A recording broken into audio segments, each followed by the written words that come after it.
ನಮಸ್ಕಾರ ಕರ್ನಾಟಕ. ಧರ್ಮಸ್ಥಳ ಹತ್ಯಾಕಾಂಡದ ವಿಚಾರವಾಗಿ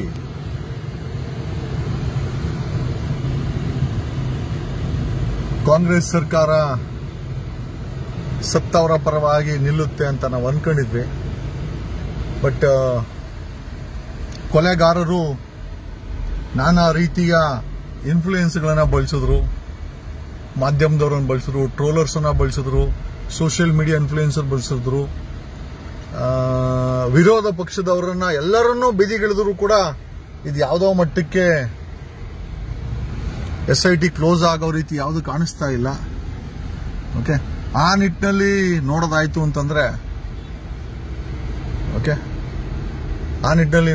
ಅಂತಂದ್ರೆ ಈಗ ಎಂಟೈರ್ ಭಾರವನ್ನ ಇವತ್ತು ನೀವು ನೋಡಿರ್ಬೋದು.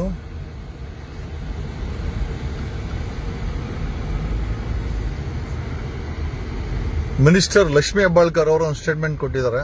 ಷಡ್ಯಂತ್ರದ ಬಗ್ಗೆ DK ಶಿವಕುಮಾರ್ಗೆ ಎಲ್ಲ ಗೊತ್ತು ಅಂತ. ನನಗೆ ಗೊತ್ತಿಲ್ಲ DK ಶಿವಕುಮಾರ್ ಯಾವಾಗಿಂದ ದೇವರಾದ್ರು ಅಂತ. We don't even know.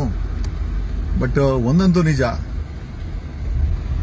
ಸೋಮವಾರ ಇವರು ಹೋಮ್ ಮಿನಿಸ್ಟರ್ಗೆ ರಿಪೋರ್ಟ್ ಕೊಡ್ತೀವಿ ಅಂತ ಹೇಳಿದ್ದಾರೆ.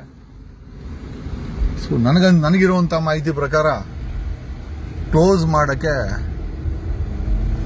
DK ಶಿವಕುಮಾರ್ ಮೇಲೆ ದೊಡ್ಡ ಮಟ್ಟದ ಒತ್ತಡವನ್ನ ಕೊಲೆಗಾರರ ಪರವಾಗಿ ಕೊಲೆಗಾರರು ಕೂಡ ಹಾಕಿದ್ದಾರೆ, ಕೊಲೆಗಾರರ ಪರವಾಗಿ ಕೂಡ ಹಾಕಿದ್ದಾರೆ ಅಂತ ಒಂದು ಮಾಹಿತಿ ಇದೆ.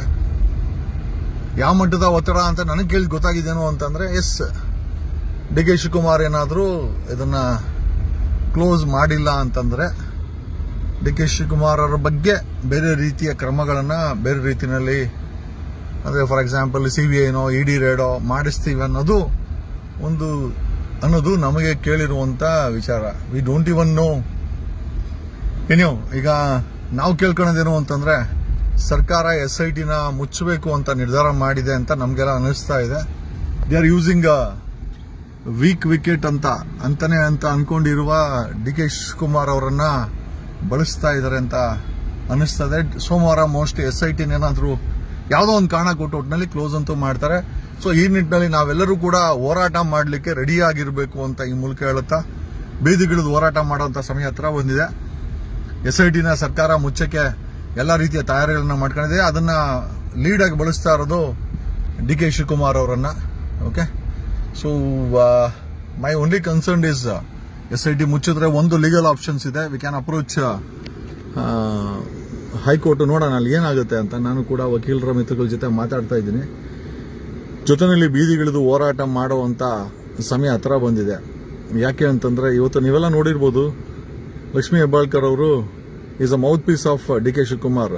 ಓಕೆ, DK ಶಿವಕುಮಾರ್ ಏನ್ ಹೇಳ್ಬೇಕು ಅನ್ಸರೋ ಫಸ್ಟ್ ಮಿನಿಸ್ಟರ್ ಬಾಯಲ್ಲಿ ಹೇಳಿಸ್ಬಿಟ್ಟು ತದನಂತರ ಅದನ್ನು ಮಾಡುವಂತ ವ್ಯಕ್ತಿ DK ಶಿವಕುಮಾರ್. DK ಶಿವಕುಮಾರ್ ಸಹ ಪ್ರೆಷರ್ ಅಲ್ಲಿ ಇದ್ದಾರೆ. ಕ್ಲೋಸ್ ಮಾಡಿಲ್ಲ ಅಂದ್ರೆ ಬೇರೆ ಅವ್ರದ್ದು ಯಾವುದೋ ಒಂದು ವಿಚಾರಗಳು ಓಪನ್ ಆಗುತ್ತೆ ಅಂತ ನನಗನ್ನಿಸ್ತಾ ಇದೆ. ಸೊ ಹಾಗಾಗಿ ಇವತ್ತು ಶನಿವಾರ, ನಾಳೆ ಭಾನುವಾರ, ಸೋಮವಾರ ಇದೆ. ಪಾಸಿಬಲಿ ಐ ಥಿಂಕ್ SITನ ಮುಚ್ಚಕ್ಕೆ ಮಾಡ್ತಾರೆ. ಒಂದು ಆಪ್ಷನ್ ನಮ್ಗಿರೋದು ಹೈಕೋರ್ಟ್ ಮತ್ತೆ ಸುಪ್ರೀಂ ಕೋರ್ಟ್. ನೋಡೋಣ ವಕೀಲರು ಏನ್ ಹೇಳ್ತಾರಂತ.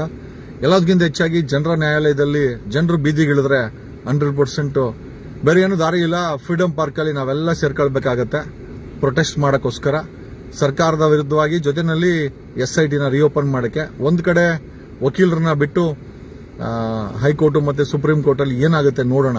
ಇದಕ್ಕೆ SITಗೆ ಕೋರ್ಟ್ ಅನ್ನೇ ಮಾನಿಟರ್ ಮಾಡಕ್ಕೆ ರಿಕ್ವೆಸ್ಟ್ ಮಾಡ್ಕೊಳ್ಬೇಕಾಗತ್ತೆ. ಜೊತೆನಲ್ಲಿ ಬೀದಿಗಿಳಿದು ಹೋರಾಟ ಮಾಡಬೇಕಾದಂತ ಪರಿಸ್ಥಿತಿ ಬಂದಿದೆ. ಎಲ್ಲರೂ ತಯಾರಾಗಿರಿ. ಫ್ರೀಡಂ ಪಾರ್ಕ್ಗೆ ನಾವೆಲ್ಲ ಇಳಿಲೇಬೇಕು. ಇಲ್ಲ ಅಂತಂದ್ರೆ ಇವರು SITಗೂ ನ್ಯಾಯ ಕೊಡಲ್ಲ, SITನೂ ಉಳಿಸಲ್ಲ, ಸತ್ತರ್ಗೂ ಕೂಡ ಏನು ನ್ಯಾಯ ಸಿಗಲ್ಲ. ಕಾಂಗ್ರೆಸ್ ಸರ್ಕಾರದಿಂದ ಏನು ಎಕ್ಸ್ಪೆಕ್ಟ್ ಮಾಡಕ್ಕಲ್ಲ. ಬಿಜೆಪಿ ಅಂತೂ ಇದನ್ನು ಮುಚ್ಚಾಕ್ಲಿಕ್ಕೆ ವೆಯ್ಟ್ ಮಾಡ್ತಾ ಇದೆ. ಬಟ್ ಜನರ ನ್ಯಾಯಾಲಯದಲ್ಲಿ ಇದಕ್ಕೆ ಜಯ ಸಿಗಲೇಬೇಕು. ನಾವು ತಯಾರಿಲ್ಲ. ನೆಕ್ಸ್ಟ್ ಸೋಮವಾರ ಮೋಸ್ಟ್ ಪ್ರಾಬಲಿ SITನ ಮುಚ್ಚುವಂತ ಎಲ್ಲಾ ಸಾಧ್ಯತೆಗಳನ್ನ DK ಶಿವಕುಮಾರ್ ತೋರಿಸ್ತಾ ಇದ್ದಾರೆ. DK ಶಿವಕುಮಾರ್ಗೂ ಕೂಡ ಪ್ರೆಷರ್ ಇದೆ. ಮೋಸ್ಟ್ಲಿ CBI ED ಅಂತ ಏನಾದ್ರು ಅವ್ರ ಮೇಲೆ ಪ್ರೆಷರ್ ಗೀಜರ್ ಆಗ್ತಾ ಇದಾರ ಗೊತ್ತಿಲ್ಲ. ಬಟ್ ಸಿಕ್ಕಾಪಟ್ಟೆ ಪ್ರೆಷರ್ DK ಶಿವಕುಮಾರ್ ಮೇಲೆ ಇದೆ. ಅವ್ರು ಮುಚ್ಚಿಲ್ಲ ಅಂತಂದ್ರೆ ಮೋಸ್ಟ್ಲಿ ಅವ್ರ ಪರ್ಸನಲ್ ಓಪನ್ ಆಗುತ್ತೆ ಅನ್ನೋದು ಕೂಡ ವಿಚಾರ ಇದೆ. Whatever it is there, ನಾವೆಲ್ಲ ಫ್ರೀಡಂ ಪಾರ್ಕ್ ಅಲ್ಲಿ ಬೀದಿಗಿಳಿಯಕ್ಕೆ ನಾವೆಲ್ಲ ರೆಡಿ ಇರಬೇಕಷ್ಟೇ ಅಂತ ಹೇಳುತ್ತಾ ನಾನು ನಿಮ್ಮ advocate Jagadish. Thanks a lot. ಇದು ನನಗಿರುವಂತಹ ಮಾಹಿತಿ ನಿಮ್ಗೆ ಹೇಳ್ತಾ ಇರೋದು. ಇದು ನಿಜ ಸುಳ್ಳ ದಾಖಲೆ ಕೊಡಿ ಅಂದ್ರೆ ಕೊಡ್ಲಿಕ್ಕಾಗಲ್ಲ. ಬಟ್ ಏನ್ ಇನ್ಫಾರ್ಮೇಶನ್ ಸಿಕ್ಕಿದೆ ಅದನ್ನ ನಿಮ್ಮ ಹತ್ರ ಹೇಳ್ತಾ ಇದ್ದೀನಿ. ಡಿ ಕೆ ಶಿವಕುಮಾರ್ಗೆ ಕ್ಲೋಸ್ ಮಾಡಲೇಬೇಕು ಅಂತ ಒತ್ತಡ ಇದೆ. ಮೋಸ್ಟ್ ಪ್ರಾಬಲಿ ಸೋಮವಾರ ಅದನ್ನ ಮಾಡ್ತಾರೆ. ಸೊ ನಾವೆಲ್ಲ ಫ್ರೀಡಂ ಪಾರ್ಕ್ ಅಲ್ಲಿ ಇಳಿಲಿಕ್ಕೆ ನಾವು ತಯಾರಿ ಮಾಡ್ಕೊಳ್ಬೇಕು. ಜೊತೆನಲ್ಲಿ ಸುಪ್ರೀಂ ಕೋರ್ಟ್ ಮತ್ತೆ ಹೈಕೋರ್ಟ್ ಅಲ್ಲಿ ಈ SIT ನ ಕೋರ್ಟ್ ಟೇಕ್ ಓವರ್ ಮಾಡಿ ಕೋರ್ಟ್ ಮಾನಿಟರ್ಡ್ SIT ನ ಮಾಡಲಿಕ್ಕೆ ನಾವು ತಯಾರಿನ ಮಾಡಬೇಕಾಗತ್ತೆ. ನಾನು ಒಂದು ಸ್ವಲ್ಪ ವಕೀಲರ ಹತ್ರ ಮಾತಾಡ್ತೀನಿ. Whatever it is there, ಈ ಹತ್ಯಾಕಾಂಡಕ್ಕೆ ನ್ಯಾಯವನ್ನ ನಾವುಗಳೇ ಕೊಡಿಸಬೇಕು. ಇಲ್ಲ ಅಂತಂದ್ರೆ ಈ ದೇಶದ ನಾಗರಿಕರಾಗಿ ನಾವೆಲ್ಲ ವೇಸ್ಟ್. ಮುಂದಿನ ಪೀಳಿಗೆಗೆ ನಾವು ಕೊಡೋದು ಇಷ್ಟೇನೆ ಚಿಪ್ಪು ಅಂತ. ನಾವು ಚಿಪ್ ಅಂತ ಅನ್ಕೊಂಬಾರ್ದು ಅಂತಂದ್ರೆ ನಾವು ಎದ್ದು ನಿಂತ್ಕೊಂಡು ಕೆಲಸ ಮಾಡಬೇಕು. Thanks a lot. Love you all. ನಮಸ್ಕಾರ Karnataka. Thank you Karnataka. Thank you Bengaluru. Thank you Dharmasthala.